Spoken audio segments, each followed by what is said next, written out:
Hello everybody, welcome back to episode 18 of the ForgeServ Let's Play.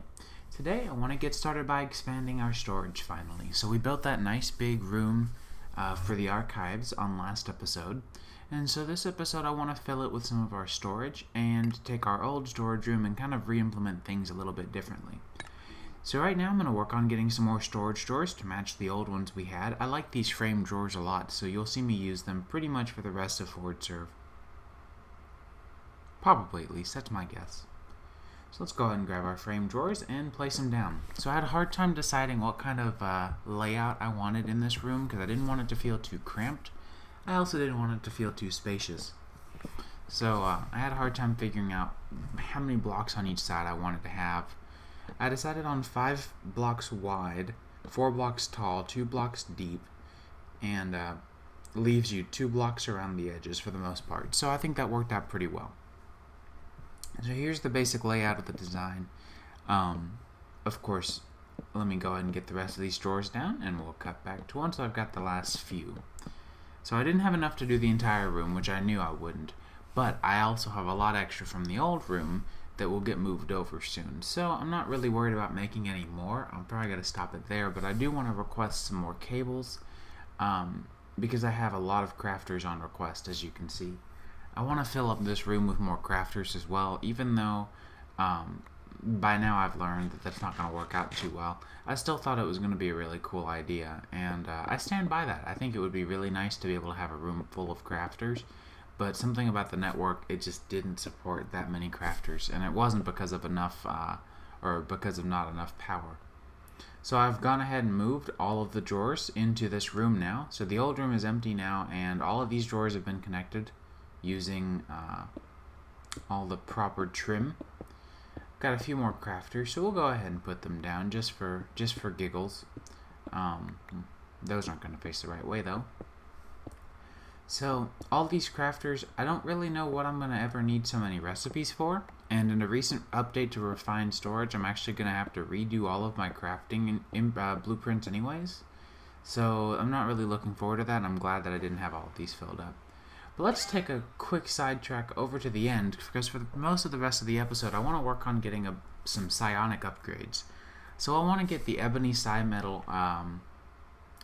CAD, basically. So I've gone ahead and made all the components to remake a casting assistant device, and I'm going to make it out of ebony. And there we have it, everything installed with my white shader as well, so that all of my spells and such, especially the ones that place blocks, will be in white. And after some spell reorganization, I'm trying to figure out, which ones I do still need, which ones I don't. I'm probably a little bit overdue to get rid of Ebony and Ivory in Fusion 1 and in Fusion 2, because I'll probably never need those again. Especially by now. I've gone ahead and made pretty much all the side tools that I'm going to ever want to make. I don't find the sword to be particularly all that great, because I like a fast swing speed, which is why, as you can see, I've moved back to my Tinker's Construct sword. So let's go ahead and make a shovel, and I've got a spell here for a 3x3 digging spell. Of course, I always mix up if it's shift right click or right click, so I just overwrote my blink spell on my CAD. But that's okay, a blink spell is really easy to write, so we'll go ahead and just write one up real quick and just clear out this. So we'll go ahead and get our trick blink with our target as the caster, and the distance, I think I'm going to do distance as 5. I think my last time I did 7 or so, but it's not really that bad to do 5. So we'll grab caster, and there we go. Now it's done, and I forgot to select a spell. There we go. Blink is selected.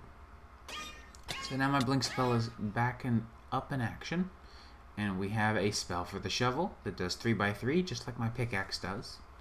So let's go ahead and just test out the spell, make sure it still works on the shovel as well as it did on the pickaxe. Both spells are identical, so I think it should, but it's just a matter of sort of being certain.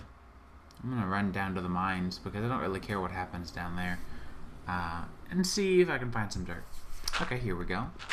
Let's see, yeah, so it looks like it's working just fine. It won't mine up anything that it can't, so unlike the pickaxe where if you mine stone and there's dirt next to it, it'll mine the dirt too. This won't mine stone next to it, it'll only mine dirt. So let's slap some enchantments on here. I've chosen Efficiency 3 because Efficiency 3 is nice enough to mine dirt quickly, but not grass, because I find grass mining in that Super Saiyan speed is a little bit, I don't know, obnoxious. So I have opted for efficiency 3 instead of 4.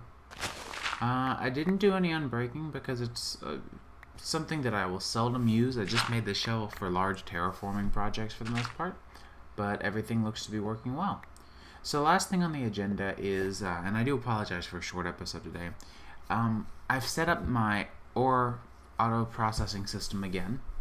I moved it out of the wall and into the center of the old room, and I've gone out and I've picked up all of the ores from mining that I think I'm going to ever need to process in the SAG mill to be automatically smelted. So hopefully I have, at least. I'm pretty sure I have. So we're going to go ahead and grab these all so that we can set them up in the exporter for my chest. Now I'm going to do this a little differently than I did last time. Last time I had the exporter set up to, or I had a system for implementing flint supply into all of my SAG mills.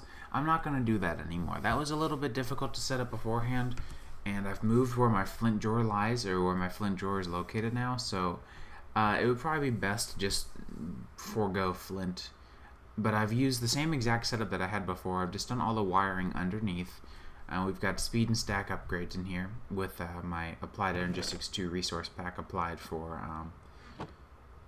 refined storage, because I do like the drive's textures better from Applied Energistics. And just go ahead and cover this up, and you can see it is already off to work. So that's coming up on the conclusion for the episode. I'm sorry it was so short, but hopefully you'll forgive me. The next one should be a lot more interesting. Possible ForgeServ reset coming up in the next probably 2 or 3 weeks. So stay tuned, and I'll see you guys next time. Thanks for watching.